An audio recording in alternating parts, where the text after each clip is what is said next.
ലോക്സഭാ തെരഞ്ഞെടുപ്പിൽ വൻ പരാജയമുണ്ടായതിന്റെ പേരിൽ പാർട്ടിക്കുള്ളിൽ നിന്ന് തന്നെ മുഖ്യമന്ത്രി പിണറായി വിജയനെതിരെ വിമർശനങ്ങൾ ഉയർന്നു വന്നിരിക്കുന്നു. ആദ്യം ജി സുധാകരനും പിന്നീട് തോമസ് ഐസക്കും തുടങ്ങിവെച്ച ആക്രമണങ്ങൾ അല്ലെങ്കിൽ വിമർശനങ്ങൾ ഇപ്പോൾ CPM സംസ്ഥാന സമിതിയിൽ കൂട്ടം ചേർന്ന് പിണറായിയെ ആക്രമിക്കുന്ന അവസ്ഥയിലേക്ക് എത്തിയിരിക്കുന്നു. എന്തിനു പറയുന്നു, party general secretary Sitaram Yechury പോലും പിണറായി ഭരണത്തിന്റെ പോരായ്മകൾക്കെതിരെ തുറന്നു പറഞ്ഞു. ഇവിടെ നമ്മൾ ഒരു കാര്യം ശ്രദ്ധിക്കേണ്ടത്, പിണറായി വിജയൻ മാത്രമാണോ തിരഞ്ഞെടുപ്പ് തോൽക്കാൻ കാരണക്കാരൻ എന്നതാണ്. എന്നാൽ ഒരു സംശയം വേണ്ട, പാർട്ടി അണികളിൽ നിന്ന് പോലും പറയുന്നത് പിണറായി തന്നെയാണ് തോൽവിക്ക് കാരണം എന്നതാണ്. പിണറായിയുടെ പല തീരുമാനങ്ങളും പ്രതികരണങ്ങളും നിലപാടുകളും എല്ലാം പാർട്ടിക്കാർക്ക് തന്നെ സഹിക്കാൻ പറ്റാത്ത അവസ്ഥയായി എന്നതാണ് മനസ്സിലാക്കുന്നത്. എങ്കിലും പിണറായിയെ ഒറ്റയ്ക്കാക്കി കൂട്ടം ചേർന്ന് ആക്രമിക്കാൻ പാർട്ടി നേതാക്കൾക്ക് എങ്ങനെ ധൈര്യം വന്നു എന്ന ചോദ്യവും പ്രസക്തമാണ്. പണ്ട് VS അച്യുതാനന്ദനെ ഒതുക്കിയ ശേഷം പാർട്ടിയിൽ ഒറ്റയാനായി പാർട്ടിയെ പൂർണ്ണമായും നിയന്ത്രിച്ച പിണറായി വിജയന് വർഷങ്ങൾക്ക് ശേഷം ആദ്യമായി പാർട്ടിക്കുള്ളിൽ നിന്ന് തന്നെ കുറ്റപ്പെടുത്തൽ നേരിടേണ്ടി വന്നിരിക്കുന്നു. മുഖ്യമന്ത്രിക്കെതിരെ അതിരൂക്ഷമായ വിമർശനങ്ങൾ സംസ്ഥാന സമിതിയിൽ ഉയർന്നില്ല എന്നുള്ളത് സത്യമാണ്. എങ്കിലും പ്രവർത്തനങ്ങളിൽ മുഖ്യമന്ത്രി ശ്രദ്ധിക്കണം എന്ന് പല നേതാക്കളും നിലപാട് വ്യക്തമാക്കിയത് വളരെ ശ്രദ്ധേയമാണ്.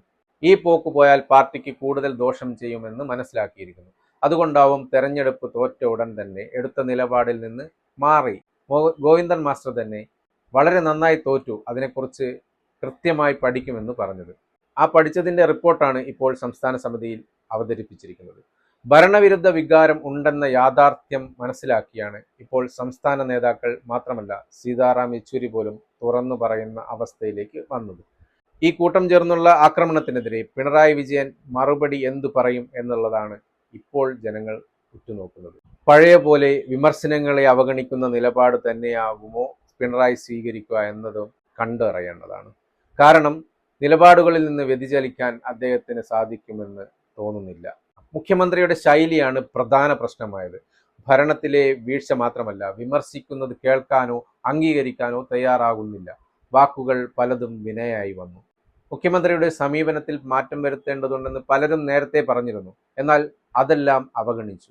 ഇതേ സമീപനമാണ് തുടർന്നും സ്വീകരിക്കുന്നതെങ്കിൽ വരുന്ന തിരഞ്ഞെടുപ്പുകളിലും തിരിച്ചടി ആവർത്തിക്കുമെന്ന മുന്നറിയിപ്പും നേതാക്കൾ നൽകുന്നുണ്ട്. ഈ വിമർശനങ്ങളെല്ലാം കേട്ട് മുഖ്യമന്ത്രി സ്ഥാനത്ത് നിന്ന് മാറാൻ പിണറായി വിജയൻ തയ്യാറാകുമെന്ന് ആരും കരുതേണ്ട.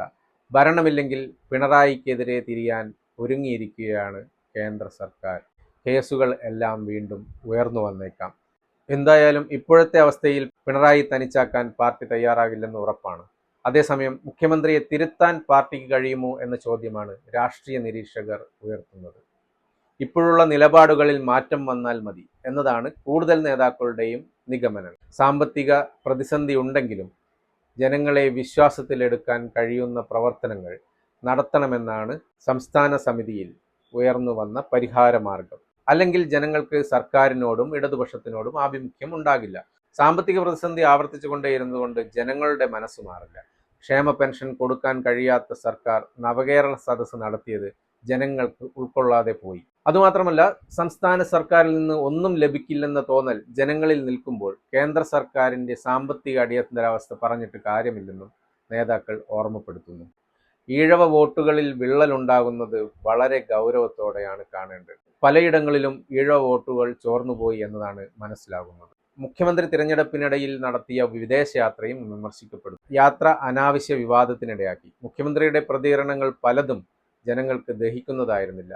മൈക്കിനോട് പോലും കയർക്കുന്ന അസഹിഷ്ണുത പാർട്ടി അണികൾക്ക് പോലും പിടിച്ചില്ല. മറ്റു സംസ്ഥാനങ്ങളിലെ തെരഞ്ഞെടുപ്പ് പ്രചരണത്തിന് പോകാതെ മുഖ്യമന്ത്രി, അതും രാജ്യത്തെ ഏക ഇടതുപക്ഷ മുഖ്യമന്ത്രി, തിരഞ്ഞെടുപ്പ് ഘട്ടത്തിൽ വിദേശത്ത് പോയതും ശരിയായില്ലെന്നാണ് വിമർശനം ഉയർന്നു വന്നത്. ജനങ്ങളെ നേരിട്ട് ബാധിക്കുന്ന വിഷയങ്ങളിൽ ജാഗ്രത പാലിക്കേണ്ടിയിരുന്നു. മുസ്ലിം ലീഗിനെ ഒപ്പം നിർത്താൻ നടത്തിയ ശ്രമങ്ങൾ പരാജയപ്പെട്ടതോടെ പല വിഭാഗത്തിന്റെയും പിന്തുണ നേടാനായി പാർട്ടി കിണഞ്ഞു ശ്രമിച്ചതും വിഫലമായെന്നാണ് പാർട്ടി സെക്രട്ടറിയുടെ കണ്ടെത്തൽ. ന്യൂനപക്ഷ പ്രീണനത്തിന് CPM ശ്രമിക്കുന്നുവെന്ന തരത്തിൽ എതിരാളികൾ നടത്തിയ പ്രചരണവും മറ്റു വിഭാഗങ്ങൾക്കിടയിൽ സംശയത്തിനിടയാക്കി. ഇത് BJPയിലേക്ക് വോട്ടൊഴുകാൻ കാരണമാക്കിയതായാണ് വിലയിരുത്തൽ. എന്തായാലും വരുന്ന തെരഞ്ഞെടുപ്പിന് മുമ്പ് എന്തൊക്കെ തിരുത്തലുകൾ മുഖ്യമന്ത്രിയും പാർട്ടിയും നടത്തുമെന്ന് ആണ് ജനങ്ങൾ ഉറ്റുനോക്കുന്നത്.